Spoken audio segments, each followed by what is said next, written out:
Alright, I'm going to do a video here showing how to rig this new bait. This thing's awesome. It's from, it's called the Weedless Gill from Yuniques Baits. It's, I don't even know how long it is. Looks like it's about 5-inch gill, bluegill. It's got a nice like little pocket for the hook, for the weight to kind of sit in. And it also, it's pretty weedless. I mean, I haven't had any issues catching weeds with it. It's also got a nice little spot here that kind of tells you where to put the wire, the screw, the spring from the hook. The hooks we want to use here are the Trokar 5/0 hooks. You can get these on Tackle Warehouse or wherever. You get the bait off of Yuniques Baits website. So Gene's making these.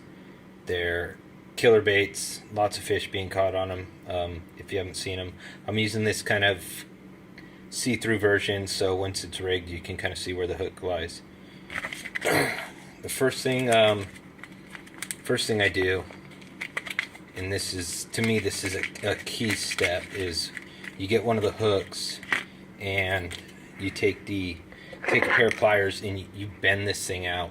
You want to really get that shank. Right now you can see that it kind of lines up with the line tie. It's a little bit higher, but if you put it on the bait here, you see that it, let me flip it over.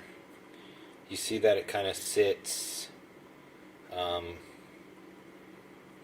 not going to screw it in yet, but you kind of see that the hook would point down if it's in the bait, which you don't want.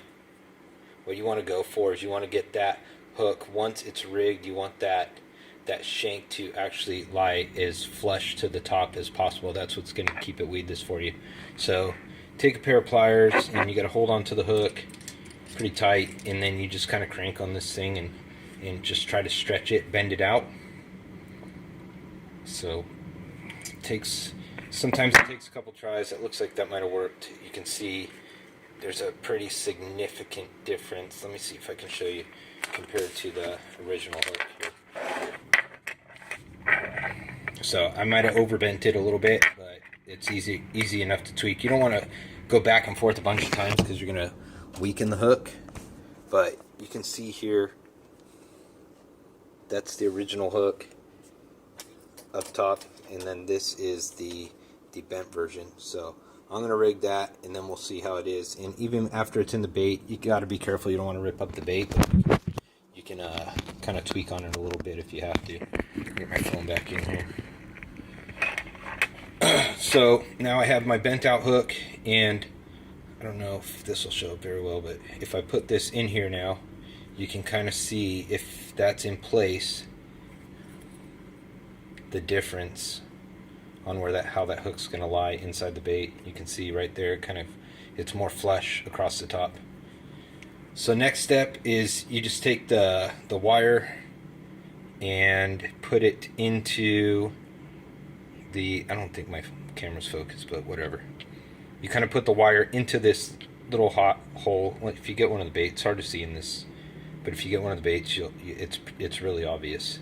So twist it in, kind of get it started, and I like to push on the bait a little bit, and you just kind of start turning the hook, turning the hook and the wire, and just twist it into the bait.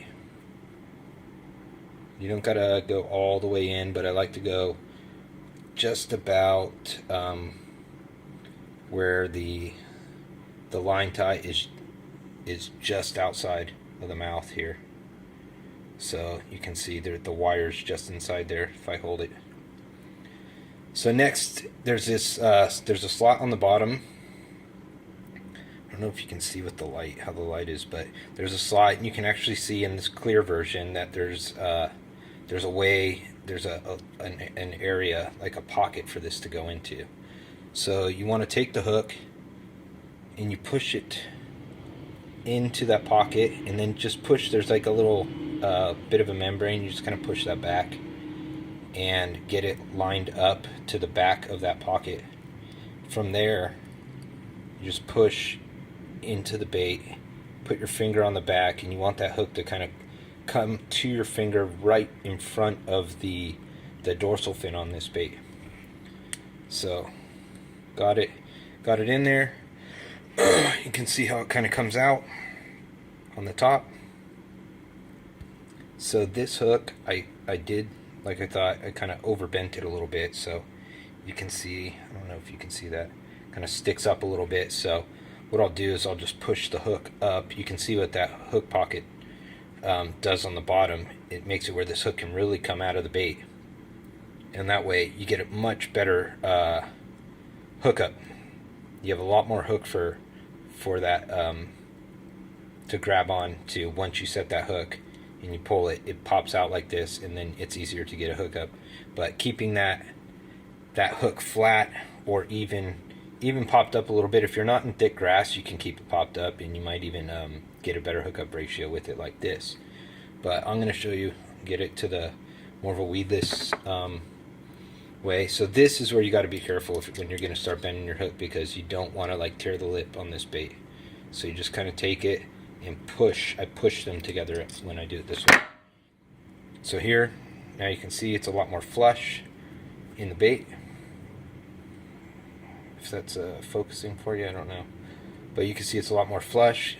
That weight sits kind of right there in that pocket. You can see it from the side. Those fins protect the weight. So whatever he did to this thing, it stands straight up when it swims. Both when it's swimming and when it's sitting on the bottom, it's always straight up. So one other trick you can do if you want to go like even ultra more weedless than this is you can push this hook up. There's a little bit of a divot there on the top of the bait that kind of shows you where to line it up. But if you want even more weedless, you can take a lighter, heat this hook up, get it hot, just hot enough to melt the plastic, and then just slightly pull it into the bait. I'm not going to do it right now, but you can slightly pull it into the bait and kind of melt it into the plastic a little bit. It's not going to be, you don't want to go so deep that you start tearing into the bait too much, and you don't want to go so deep that when you do get bit, when you set the hook, that you have problems with that